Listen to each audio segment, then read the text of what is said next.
सोची बात तोहर रुआ गनगनाइल बा। सोची बात तोहर रुआ गनगनाइल बा। ना जियब तोहरा बिना आजवे बुझाइल बा।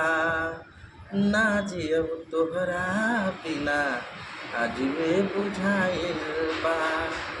संगे जिए मरे के खैले रहू पिरिया, तब काहे छोड़ दिहलू हमर फिकिरिया। संगही जिए मरे के खैले रहू किरिया, तब काहे छोड़ दिहलू हमर फिकिरिया। सोची बात तोहर रोआ गनगनाइल बा।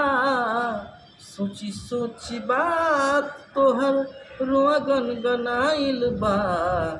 ना जियब तोहरा बिना आजवे बुझाइल बा। ना जियब तोहरा बिना आजवे बुझाइल बा।